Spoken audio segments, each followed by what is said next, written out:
The Blackmagic Pocket Cinema Camera 6K is an entry-level cinema camera by Australian tech company Blackmagic Design. When it was announced in 2019, it was one of the most disruptive video production products of the year, offering 6K RAW video in 50 FPS with 13 stops of usable dynamic range, all for under 3,000 euros. To put that into perspective, back then, if you wanted 6K video, you were looking at something like the Mavo 6K by then newcomer Kinefinity, which was 10,000 euros. And if you wanted something for a more established brand, you were looking at the Red Dragon 6K for more than double that. That meant, with the Pocket 6K, high-resolution filmmaking was now more accessible than ever. The release caught many by surprise, as a lot of people were looking at Panasonic's S1H, which was scheduled to release later that year. And Panasonic has been teasing 6K video for months at this point. But then, Blackmagic dropped the Pocket 6K out of nowhere, and it instantly became the new go-to option for budget-conscious filmmakers looking for a cinematic image. But that was 6 years ago. How does it hold up today? First of all, the Pocket 6K's image quality is still one of the best that a small wallet can buy. And even a big wallet, to be fair. Because when it came out, it was punching well above its weight class, coming extremely close to the image quality of Red and even Ari. And even today it holds its own, beating out much of the Sony cinema line in my opinion, bar maybe the Venices. Rolling shutter isn't great though, it's about a 20 millisecond sensor readout, but I have yet to encounter any problems with Jello in my footage. It's not unusable, at least in the productions that I normally do. If you're a sports guy, this is maybe not the camera for you. But because image quality isn't everything, we unfortunately need to talk about ergonomics, which, as we all know, aren't great on the Pocket 6K to say the least. First of all, since the body is made of plastic without any rigging points, you need to buy a cage. And since I wanted a V-mount solution, I needed one with 15mm rod support, which adds a lot of weight. And you absolutely need an external battery, since the native Canon LPE6 are sucked dry in less than an hour of shooting. So get ready to either rig a V-mount to the back, or to opt for something like the battery grip from Tilta, which utilizes Sony NPF. If you go the V-mount route, which I mostly do during big shoots, the battery plate blocks the back screen. So now you need a screen on top of the camera. And as you can see, it gets crowded very, very easily. And heavy. So now you also need a tripod that can handle the weight of this Frankenstein rig. And by the time you fully build it out, the original starting price of 2,500 euros starts to feel more and more like a teaser.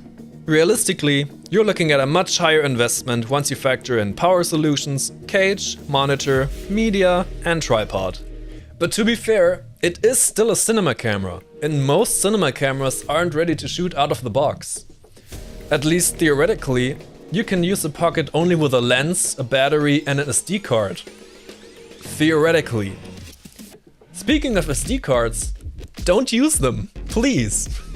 Most people use external SSDs as their media solution, and it is the most cost-effective way to record files on your Pocket. When I started out with my Pocket 6K, I also had a Samsung T5. There was even a rigging point on my Tilta cage to neatly fasten it down. But one day, the camera had problems recognizing the drive. And honestly, media is one thing I really don't want to fail.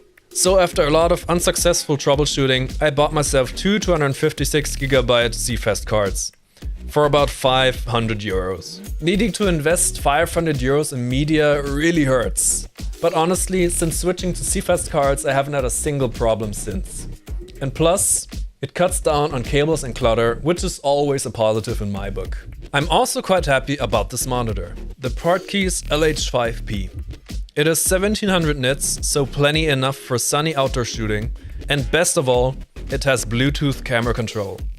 And since I blocked my rear screen with a V-mount battery, that was a welcome feature. So now you're back shooting with your Pocket 6K, you offload your footage and open your included copy of DaVinci Resolve Studio, and all seems worth it. Because working with B-RAW is like heaven on earth.